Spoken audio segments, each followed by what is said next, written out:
In 1938, we had escaped from the horrors of Nazi Germany. My family had to split up and escape in different routes and different countries, and I traveled to England all by myself, just 11 years old and not speaking a word of English. Luckily, I was taken to a boarding school and looked after very well. Then we had a family reunion a year later, in 1939. But when we had our school holidays, of course we had to stay somewhere. My family had picked out a hotel in Maida Vale in London, which was a sort of haven for refugees from all different countries, people who had escaped from the Nazis, from Latvia, Lithuania, Poland, Austria, Germany, and various other countries. And we found that all the people at the hotel had one thing in common: they spoke very little English, they preferred continental food, and they were communicating in different languages.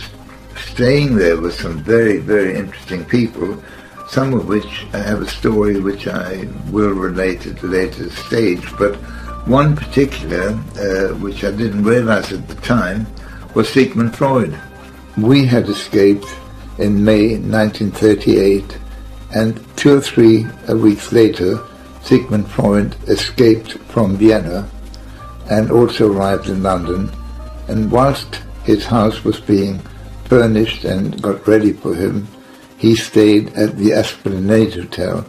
Here's an actual photo of him arriving at the hotel. And of course I met him at the time, but I had no idea who he was. Nor did I realize that later in life I would become interested in psychotherapy and workings of the mind.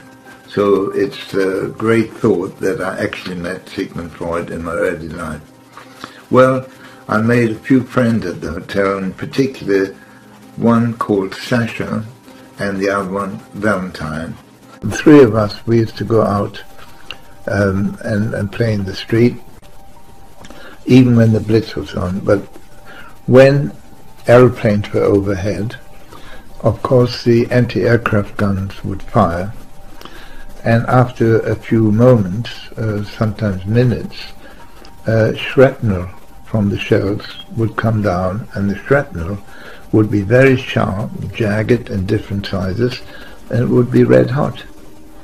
And there are many people who collected these pieces of shrapnel, but my friend Valentine was absolutely mad, because we used to shelter in doorways, because when you heard the shells bursting, you knew that minutes later the shrapnel would come down, and many people got killed by these.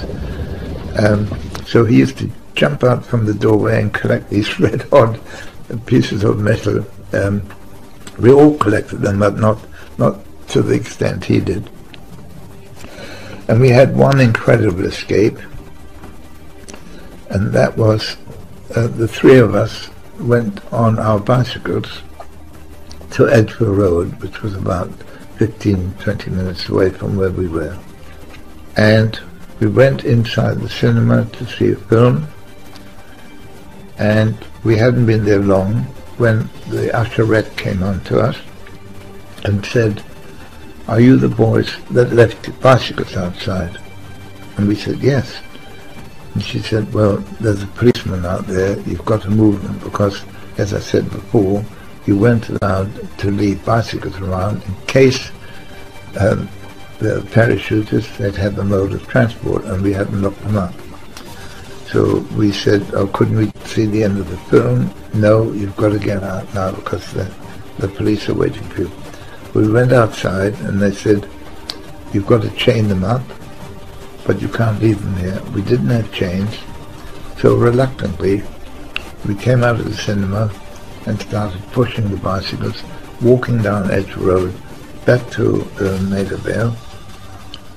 When we got down, I can't judge it exactly, but probably half a mile, maybe 3/4 of a mile, we heard a fantastic, incredible explosion, and we felt the blast.